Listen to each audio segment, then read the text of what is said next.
mensagens endereçadas pelo Sr. Secretário-Geral, a todos os presentes, a todos os convidados. É uma grande honra, é uma grande alegria tê-los aqui hoje connosco. Há cerca de 10 meses que o Conselho Nacional de Educação integra as 6 comissões especializadas permanentes a que o Secretário-Geral Manuel Miguens acabou de fazer referência e que foram consideradas relevantes para acompanhar, avaliar e apoiar o desenvolvimento das políticas públicas de educação nos próximos anos, nos domínios do currículo, da inovação pedagógica nas escolas, da escola e sociedade, dos professores e outros profissionais da educação, da democratização e das desigualdades educativas e da educação superior, ciência e tecnologia.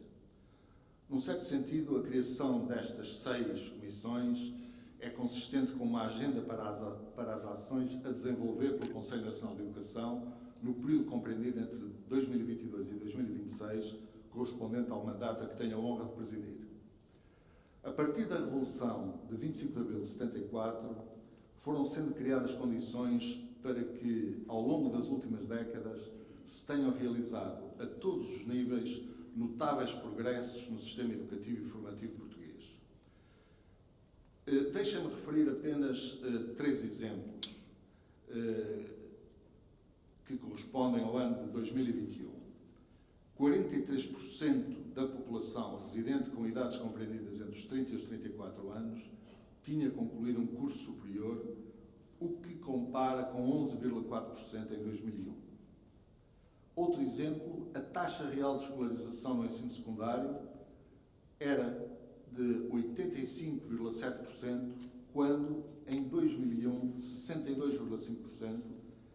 E reparem, em 1981, portanto, passados já uns anos depois do 25 de Abril, nós tínhamos 12,4% de taxa real de escolarização no ensino secundário.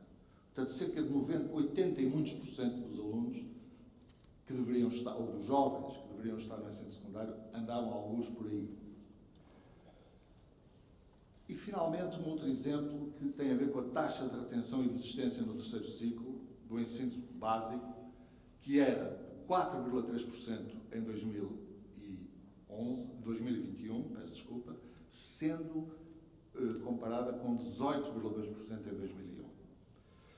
Para este efeito, ou seja, para vermos, enfim, a evolução que assistimos no sistema educativo português, são também notáveis os progressos dos desempenhos dos alunos portugueses de 15 anos nas literacias de leitura, matemática e ciências, no PISA, assim como dos alunos do 4º ano de escolaridade em provas tais como o TIMSS e o PIRLS, recentemente, aliás, divulgados. Apesar destes reconhecidos e documentados progressos, notáveis, como referi, a todos os títulos, persistem problemas que, em boa medida, estão relacionados com a qualidade das aprendizagens e também com questões relacionadas com a inclusão e com as desigualdades. Através das provas nacionais e internacionais, sabemos que os desempenhos dos alunos portugueses são francamente melhores nas questões em que apenas têm de debitar a matéria ou de reproduzir o que lhes foi ensinado ou o que leram e memorizaram, do que nas questões em que é necessário mobilizar, integrar e utilizar conhecimentos e competências. Ou seja, em que é preciso pensar, relacionar e utilizar conhecimentos de forma crítica e esclarecida. Perante isto, várias questões poderão ser formuladas a este propósito. Como é que os alunos estão a aprender? Como é que o currículo está a ser desenvolvido? Como é que a qualidade do trabalho dos alunos está a ser avaliada? De que modo é que o currículo proposto está a ser desenvolvido nas escolas? Ou, se quisermos, como é que estamos a ensinar? Estamos perante questões, e muitas outras poderiam aqui ser aduzidas, que têm a ver com o currículo, com a pedagogia e com a avaliação.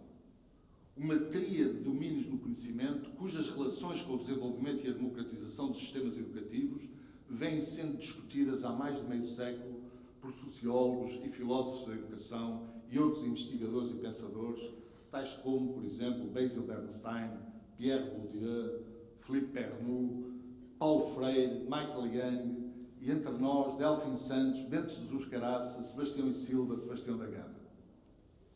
Apesar de ser um teórico defensor da teoria da reprodução, Bernstein disse-nos um dia que, e vou citar de memória, um certo entendimento do currículo, um certo entendimento da pedagogia e da avaliação podem fazer a diferença, tornando a escola uma instituição que não se limitasse a reproduzir as desigualdades sociais.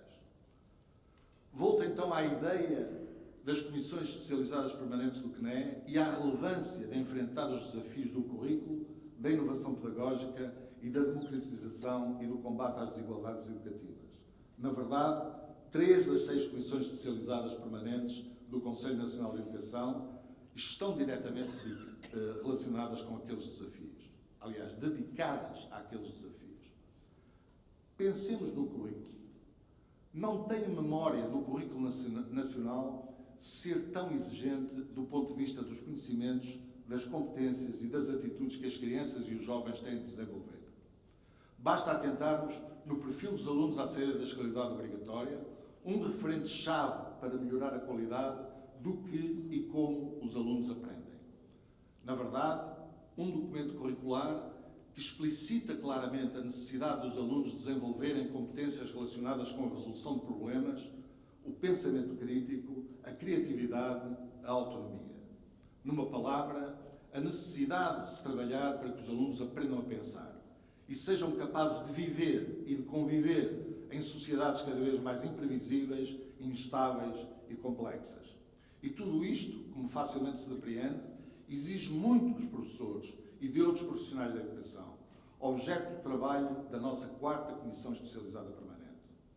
Mas também exige muito das instituições responsáveis pela sua formação inicial e contínua.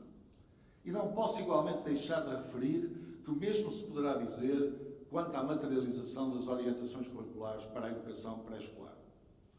A inovação pedagógica, entendida como um processo que está intrínseca e obviamente associada à pedagogia, tem necessariamente de constituir o contexto a partir do qual nós podemos enfrentar os desafios curriculares enunciados e outros.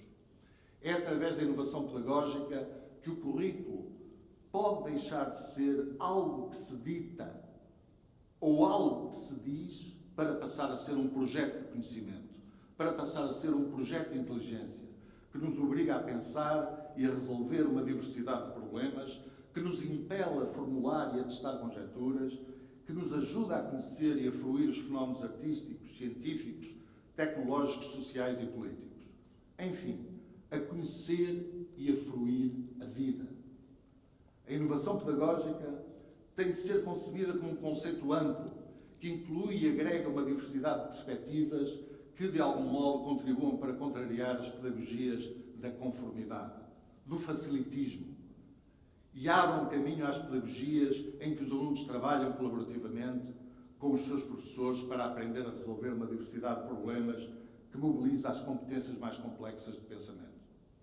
Mas também às pedagogias que permitam que todos os alunos aprendam para ocuparem o centro das sociedades e não para serem apenas deixados nas suas periferias.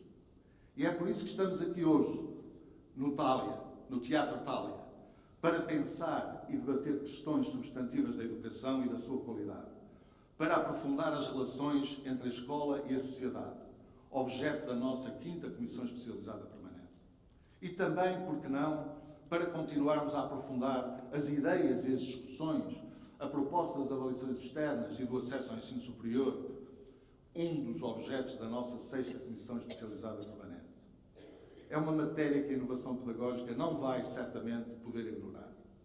O CNE tem de contribuir para que a sociedade conheça melhor as escolas do país. Isto é, como se ensina, como se aprende, como se enfrentam os desafios e as adversidades. E, desse modo, estaremos a construir um espaço público de educação mais sustentado e sustentável, porque mais diretamente relacionado com o conhecimento e com as práticas e as experiências. O projeto DICA, acrónimo possível para divulgar e inovar, para colaborar e aprender, é um projeto que o CNE está a desenvolver para permitir que a sociedade, incluindo naturalmente as comunidades educativas, conheça melhor o trabalho das escolas e dos seus professores.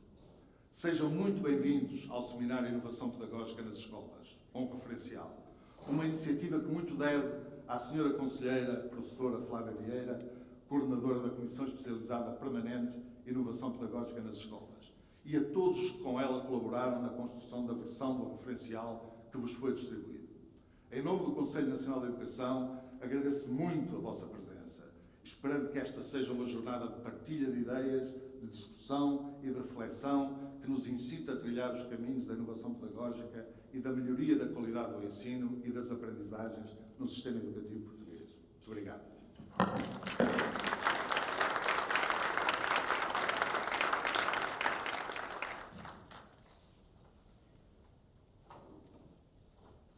Muito bom dia a todos e queria começar por agradecer o convite que me foi feito ano passado para coordenar esta comissão, que muito me honra, mas sobretudo nos desafia, sobretudo aos membros desta comissão, porque é uma área que, como todos nós sabemos, é importante, mas, simultaneamente, é sujeita a múltiplas interpretações, e daí esta ideia de a Comissão avançar com este trabalho que vocês têm em mãos e que é uma versão já resultante de um longo processo, este trabalho de construir um referencial que pudesse ser um contributo, por um lado, para uma compreensão mais coletiva do que é a inovação ou do que pode ser a inovação pedagógica nas escolas, e, por outro lado, um contributo também no sentido de apoiar as escolas na análise de iniciativas em curso ou que já foram desenvolvidas, mas sobretudo no planeamento de novas iniciativas.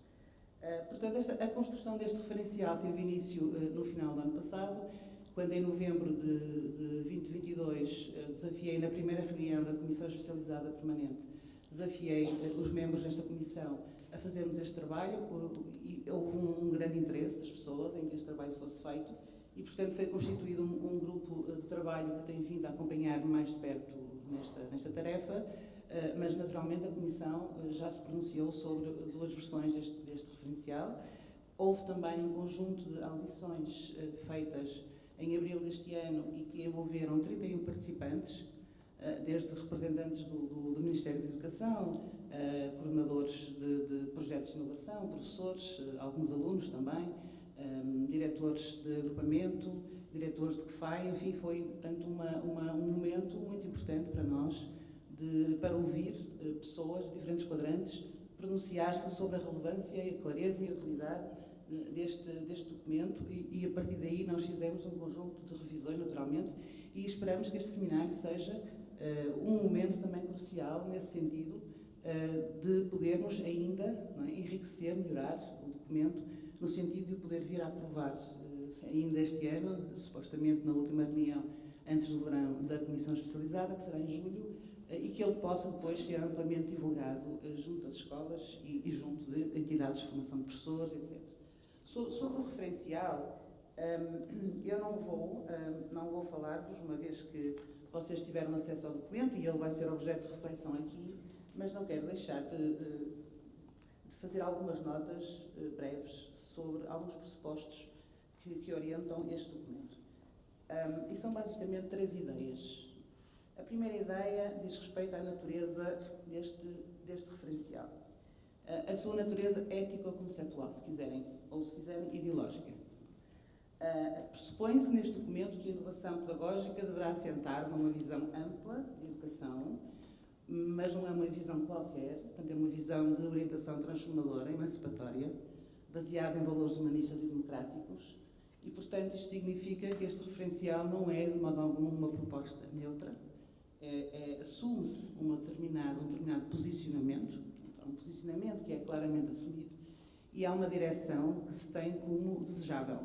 Este é o primeiro pressuposto que poderá tornar este documento, por um lado, mais desafiante, por outro, mais controverso. Veremos. Não é? A segunda nota tem a ver com o papel do referencial. Qual é o papel? O que é que nós esperamos que este referencial, para que é que ele vai servir? Não é? Todos nós sabemos que não há receitas para inovar e um dos pressupostos que está explícito nesse referencial é o da complexidade e da natureza plurifacetada deste fenómeno de inovação, mas sobretudo da sua natureza também situada, não é? E, portanto, há boas práticas que nos podem inspirar, que nos devem inspirar, mas serão as pessoas, nos seus contextos de trabalho, que terão que definir quais são as suas prioridades e linhas de ação e que, de forma criativa e comprometida, vão desenvolver iniciativas de mudança. E a mudança, do meu ponto de vista, tem um poder quase incalculável, porque ela pode tornar possível o que antes não existia e mesmo aquilo que era até impensável. Portanto, acho que a mudança educativa tem, de facto, nós sabemos disso, se já tivermos estado envolvidos em processos de mudança, sabemos isso, que há alterações que são produzidas nos processos de mudança pedagógica que afetam os envolvidos, os contextos, e nunca mais seremos os mesmos, não é? Eu nunca mais me esqueço da primeira experiência de investigação-ação que fiz sobre a minha própria prática enquanto formadora, e nunca mais fui a mesma enquanto formadora. E isso foi um passo muito importante para mim, para compreender o papel do professor na inovação pedagógica.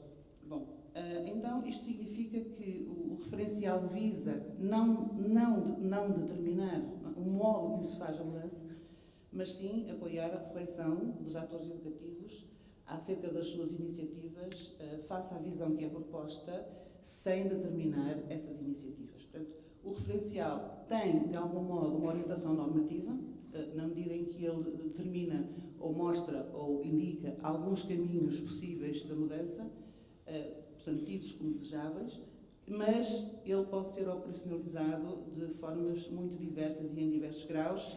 E, portanto, aqui o pressuposto é o pressuposto da unidade na diversidade. Ou seja, o que é que nos une e nos reúne na variabilidade das iniciativas de inovação que promovemos nas escolas? E eu julgamos que este referencial pode ajudar-nos a encontrar respostas a esta pergunta, favorecendo uma percepção ampla e consistente dos cenários de inovação. A última nota refere-se à natureza da própria inovação. Portanto, já disse, é um processo complexo, é um processo multifacetado, mas é sobretudo, como disse, situado e muito influenciado por fatores de ordem muito diversa, desde as políticas educativas às características específicas dos contextos em que os educadores atuam e também os seus trajetos profissionais, as suas aspirações profissionais, os seus ideais profissionais. E, portanto, isto significa, por um lado, que a inovação pode assumir diferentes configurações, como já disse, mas, sobretudo, para mim, significa que ela ocorre sempre num espaço intermédio entre um real e um ideal, num espaço intermédio de possibilidades, que é um espaço de experimentação e de reflexão continuadas.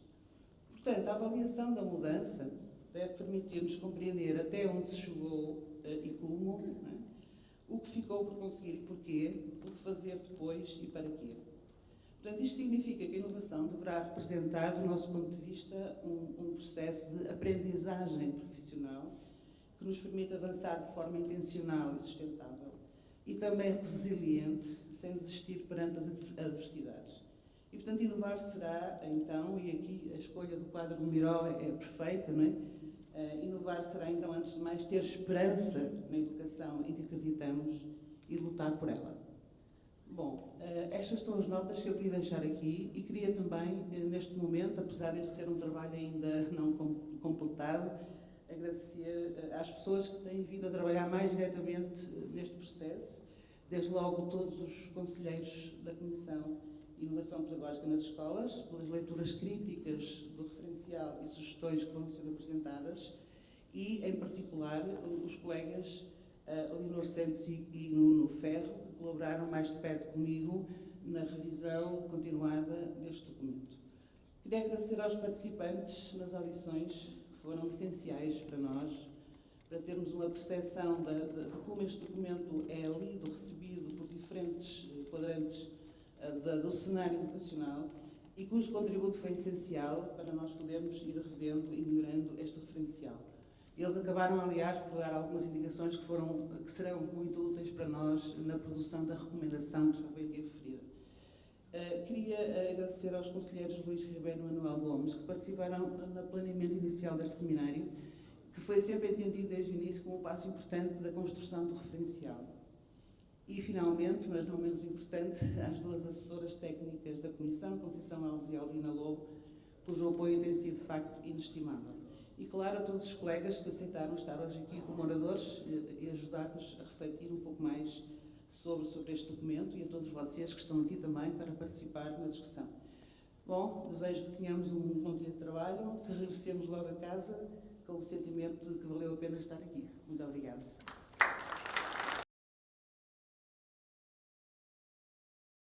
Eu vou fazer uma breve apresentação, embora o Sr. Dr. Guilherme de Oliveira Martins dispense apresentações, mas não posso deixar de sublinhar que o professor Guilherme de Oliveira Martins é uma eminente figura da nossa vida social, política e cultural, que tem dedicado uma significativa parte da sua vida ao ensino e às causas públicas. Assinalarei apenas algumas das funções que desempenhou ao longo da sua vida pública. Como todos sabemos, estamos todos ligados à educação, foi Ministro da Educação, antes disso foi Secretário de Estado da Administração Educativa, Ministro da Educação, foi também Ministro das Finanças e da Presidência, foi Presidente da SEDES, foi Presidente, e é Presidente, aliás, do Grande Conselho, Conselho das Artes do Centro Nacional de Cultura, de que foi Presidente durante vários anos. Foi também agraciado com várias condecorações em Portugal e noutros países. Foi para mim uma grande honra e uma inolvidável experiência política, humana e profissional ter tido o privilégio de ser Diretor-Geral do Departamento do Ensino Secundário, sendo Ministro da Educação o Sr. Dr. Guilherme de Oliveira Martins, que, então, desbloqueou uma diversidade de situações com relevância para o futuro da educação em Portugal, como foi o caso da chamada revisão curricular do ensino secundário, que constituiu um importante passo para desenvolver a identidade do que é hoje o ensino secundário no nosso país. Sr. Dr. Guilherme de Oliveira Martins, muito obrigado por nos dar a honra de estar aqui presente e tem a palavra.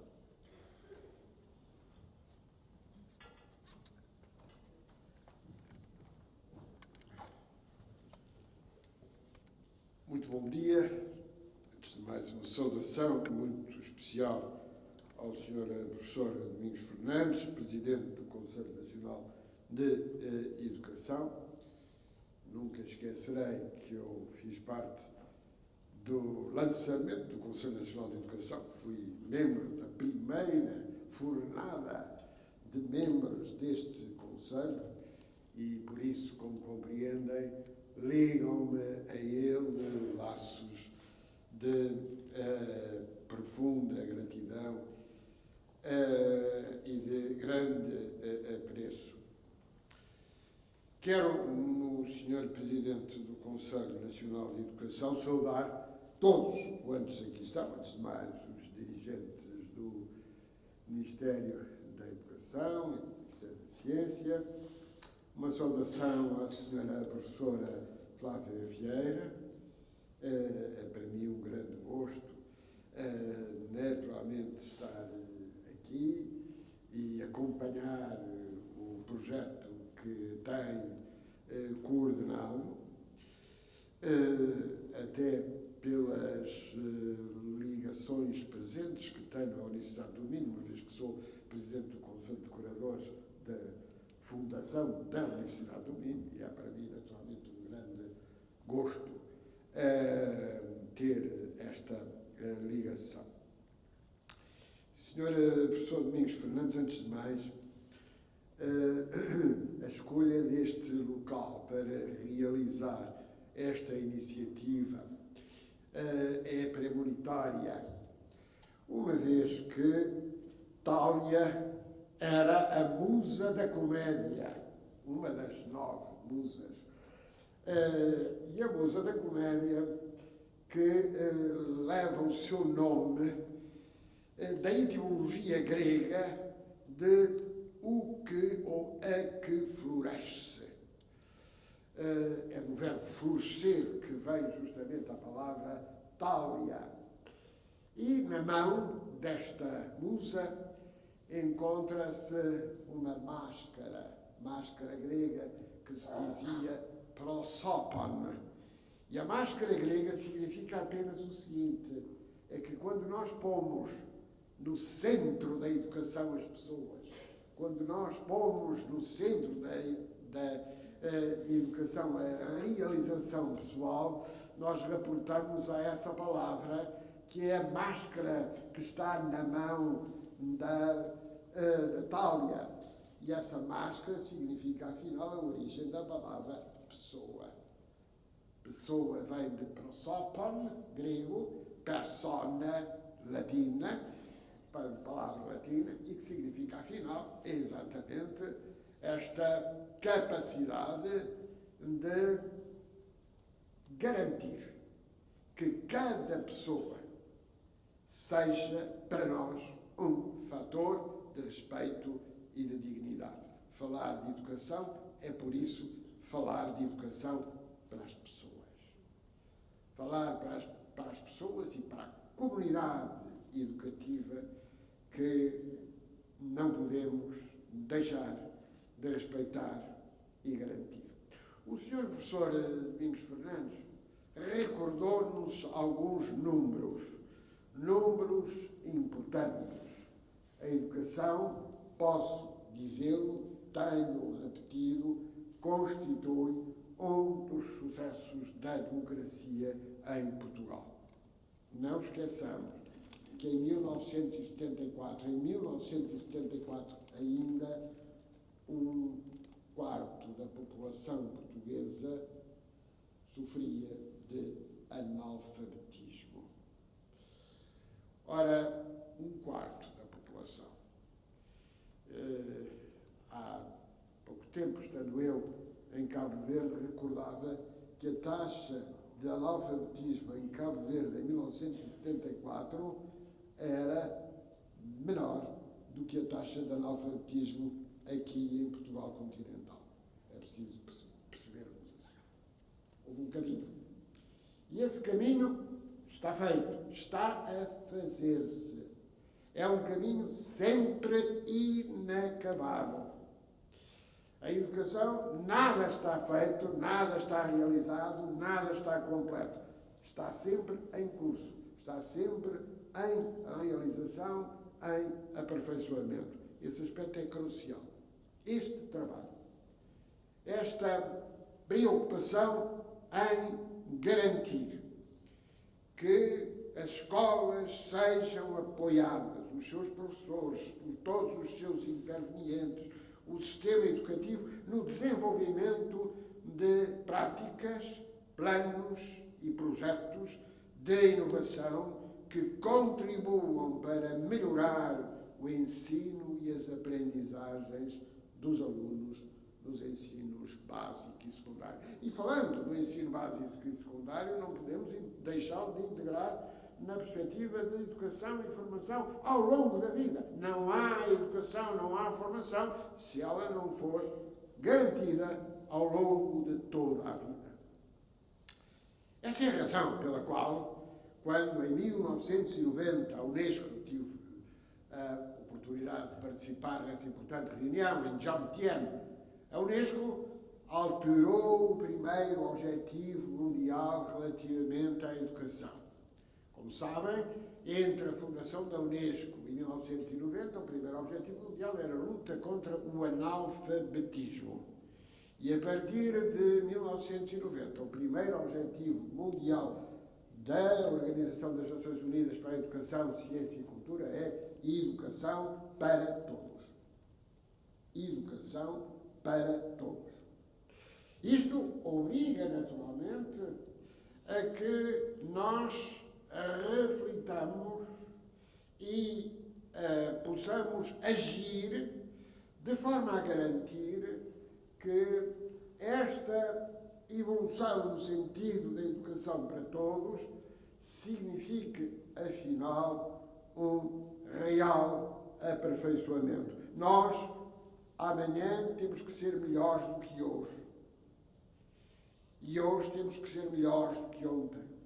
Garantindo diversidade, flexibilidade, relevância, autonomia, proximidade e descentralização, subsidiariedade. E subsidiariedade significa, afinal, nós podermos garantir, junto das comunidades, junto das pessoas, a satisfação adequada das necessidades e a realização de objetivos. António Sérgio, no seu livro de 1915, Educação Cívica, refere-nos uma noção que é a noção de república escolar. Disse, o que é a república escolar? O que será a república escolar? A república escolar é, naturalmente, a comunidade onde todos são cidadãos. Todos são cidadãos. E ao dizer todos são cidadãos, é, primeiro, afirmar que a escola não está separada da sociedade. Nós não dizemos assim, não podemos dizer a escola prepara para a vida. Não, a escola é já vida. Naturalmente que, quando usamos a palavra prepara para a vida, nós, por um lado, estamos a dizer não há uma distinção. Porque a criança, desde a educação de infância, pode ser chamada à responsabilidade na medida das suas capacidades. E esta é que é a grande questão. Em cada momento temos que chamar à responsabilidade a criança, o jovem, a pessoa, na medida das suas capacidades. Escola é, pois, sempre uma escola de cidadãos. Educação é, pois, sempre essa educação cívica da República Escolar. Isso significa, naturalmente, a compreensão da liberdade, da responsabilidade, da cidadania, da participação e, simultaneamente, da excelência, da exigência.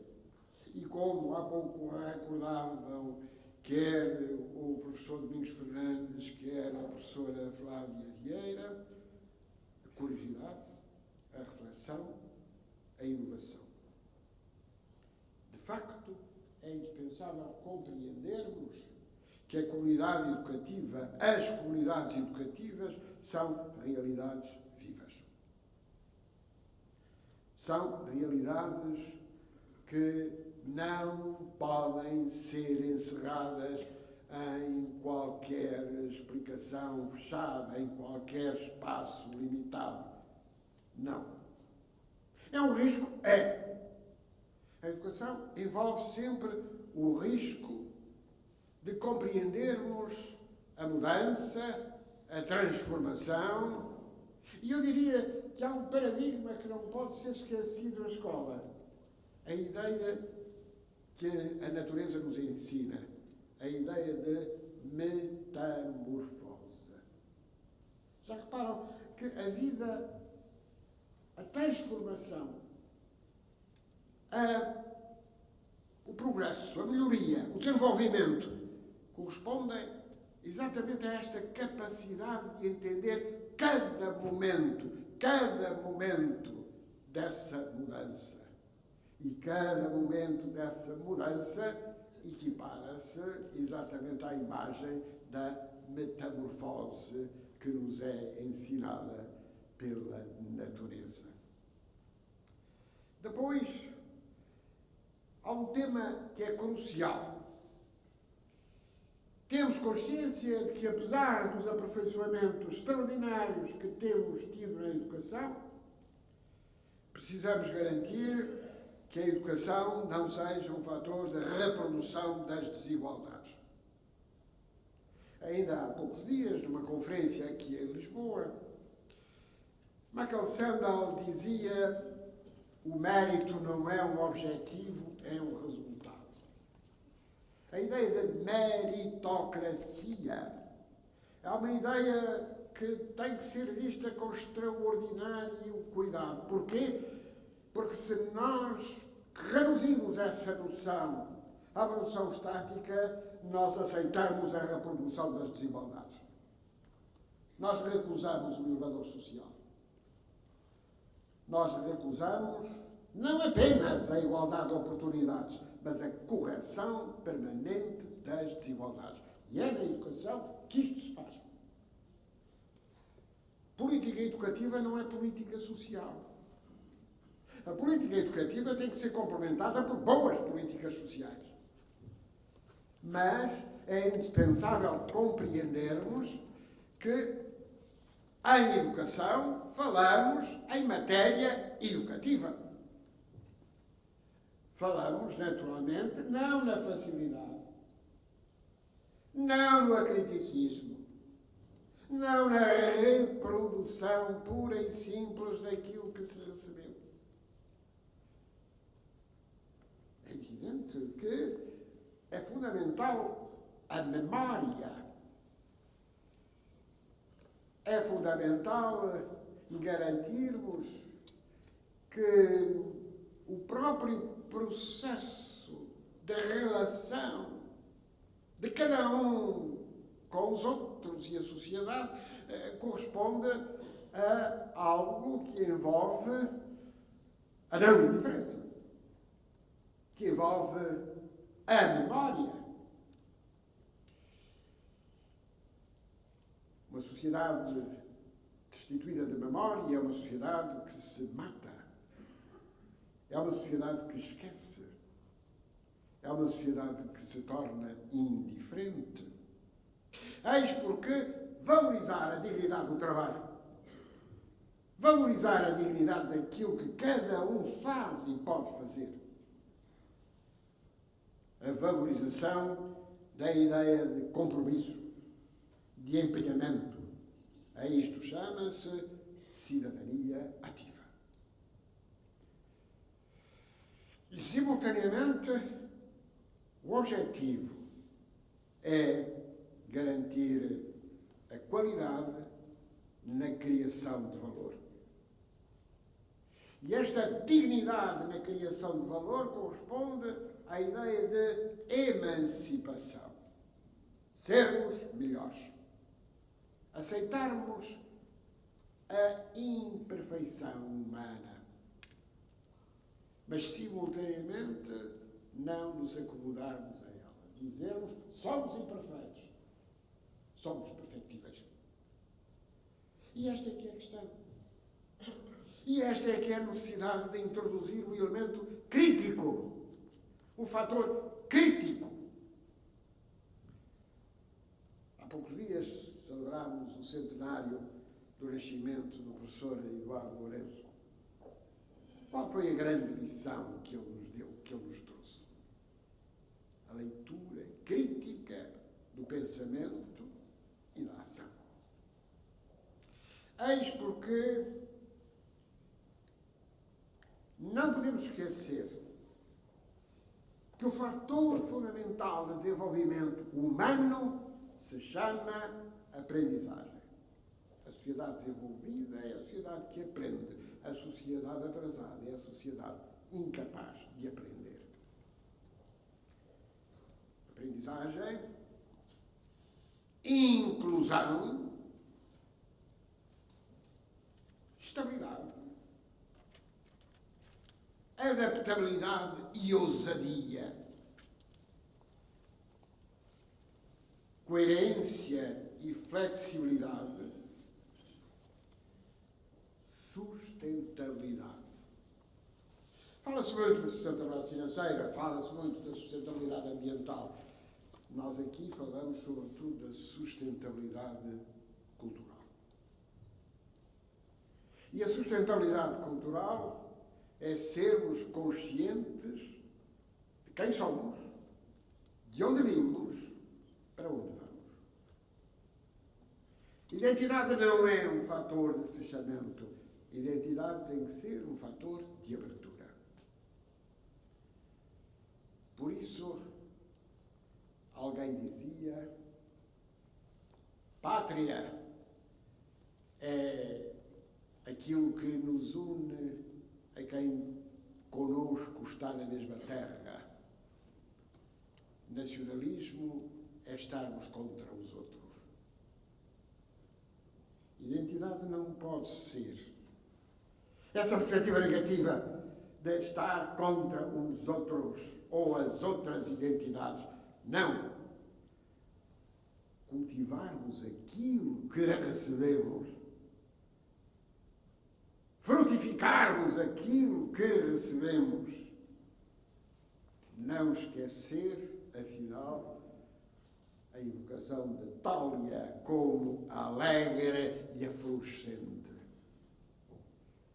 É esse fator que temos que cultivar. Esse fator de podermos naturalmente ter uma base humanista e partilhar o conhecimento. Não fecharmos sobre ele, mas abrir horizontes. Eis porque cultura e arte são irmãs. E não podem deixar de estar intimamente ligadas. A experiência é a madre de todas as coisas. Dizia Duarte Pacheco Pereira no seu Gemeraldo de Cito Orbis. A experiência é a madre de todas as coisas. Não esqueçamos. E por isso, os principais relatórios sobre a educação hoje, a educação no século XXI, dizem-nos é preciso aprender a conhecer, aprender a fazer, aprender a viver juntos e com os outros. No fundo, e citando os maiores poetas, aprender a ser. Eis porque, e aproximo-me do termo desta minha conversa convosco, dar nota de que, antes de mais, nós temos de nos prevenir contra a ilusão e o erro. Fala-se muito de fake news, fala-se muito de notícias falsas. Nós temos que habilitar os nossos cidadãos, em todas as idades, com uma vacina que lhes permita distinguir o erro e a ilusão. Isto é sentido crítico. Isto é a capacidade de podermos entender as virtualidades e as limitações do conhecimento. Usar métodos que permitam ver o contexto e o conjunto em lugar do conhecimento fragmentado. Por outro, o reconhecimento do elo íntimo que há entre unidade e diversidade. Aprendizagem de uma identidade não fechada, mas aberta, uma identidade planetária. Estamos a ver o nosso planeta ser destruído. Estamos a ver que não temos um planeta 2 onde as próximas gerações possam emigrar. Temos que cuidar do que temos. É isso que se chama sustentabilidade. Sustentabilidade cultural. Sustentabilidade que nos permita compreender exatamente como podemos assegurar a dignidade do ser. Depois, a ideia deste planeta A, de que não dispomos outro de uma comunidade de destino, e considerar simultaneamente no ato, na arte de educar. A arte de educar. Por que usamos a palavra arte de educar? Porque exatamente não tem uma receita. Não há uma receita científica. Corresponde exatamente à arte do artesão. À arte daquele que, fazendo as coisas, tem que perceber o que é o quanto bastante, quanto satis. Quando os cozinheiros chegam àquele ponto e está lá, QB. Ora bem, o QB significa exatamente nem de mais, nem de menos. A senhora professora referiu aqui esse equilíbrio na solução que encontrarmos e, simultaneamente, a compreensão mútua das pessoas. Não ter medo do outro, não ter medo do diferente, não ter medo. E, sobretudo, e a última palavra que vos deixo, garantir que a educação seja permanentemente homenagem de uma ética do género.